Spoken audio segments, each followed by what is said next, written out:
The House is pushing forward on its gun violence reform. The lower chamber is expected to vote on new red flag laws later today.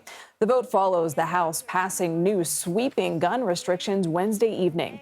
The package consists of 8 gun control bills. The so-called Protecting Our Kids Act passed largely along partisan lines by a vote of 223 to 204. 5 Republicans voted in favor of the package. Only 2 Democrats voted against it. However, the legislation is not expected to advance in the Senate. Last night's vote came hours after the House Reform and Oversight Committee heard heart-wrenching testimony from an 11-year-old survivor of the Robb Elementary School shooting in Uvalde, Texas last month, along with family members of victims recently killed or injured in gun violence nationwide. Earlier today, former Secretary of Homeland Security Jay Johnson spoke with my colleagues about why he feels the emotional testimony of victims' family members and survivors of mass shootings is good, but it's not enough. Images convey far more. So I am convinced that if we, as Americans, as lawmakers in Congress, saw more graphically the tragedy that these mass shootings cause, it would mobilize public opinion, it would galvanize action, and it would probably alter the course of history in this country. Joining us now for more on this is Alex Gangitano. She is a staff writer at The Hill. Alex, welcome. Thanks for joining us. Thank you. The Protecting Our Kids Act passed predominantly along partisan lines. What exactly does it entail? Yeah, so last night we saw this sweeping gun package pass, as you mentioned. It was mostly a long party line vote. Only 5 Republicans ended up voting for it. Actually, 2 Democrats voted against it. And this bill is made up of several parts. One would be that it would raise the minimum wage for buying a semi-automatic weapon from 18 to 21. Other parts of it include prohibiting civilian use of magazines with more than 15 rounds, enacting criminal offenses for gun trafficking, something that actually puts more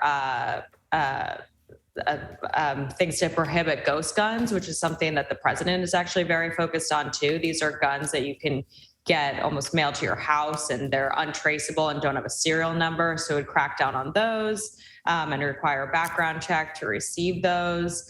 There's also a measure that would impose a ban on bump stocks for civilians and to bolster storage at home to try to prevent gun access to minors. And of course, this newly passed gun legislation is unlikely to win any approval in the Senate, or at least not enough. South Carolina Senator Lindsey Graham says he will, quote, vigorously oppose the measure, and it will go nowhere in the Senate. So, Alex, why are we seeing such a stark divide along partisan lines on this package? Yeah, it's a good question. You know, it's only been, it's already been over 2 weeks since the shooting in Texas at the elementary school. And then days before that was, of course, the shooting at the Buffalo grocery store. And after these 2 rounds of these awful mass shootings, you know, Congress had to get together and at least have a conversation about what can we do about it and how can we prevent things like this from happening in the meantime.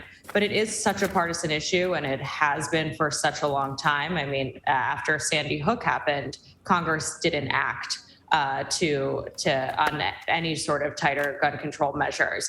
And so for decades, this has been such a partisan issue. And Republicans are really focused on looking at this as a mental health issue or safety in school issues. And Democrats, of course, want to look at this as let's tighten gun laws. And so in the Senate, they've been having these conversations. There's been negotiations for over a week now. And that's really where this, as you mentioned, could die ultimately, because if there's not enough Republicans on board, of course, it needs to reach the 60 vote threshold in order to be a filibuster-proof piece of legislation. So there is a big package here that now the House is sending to the Senate, and I know the Senate is working through negotiating parts of this package. One of them is being this moving the age to buy guns from 18 to 21. Right. So things like that might be able to get some legs in the Senate, but it is such a partisan issue, as you mentioned, that it's tough to imagine the Senate can actually pass something that might actually create change here. Hard to get any traction. Alex Gangitano, thank you so much. We appreciate it.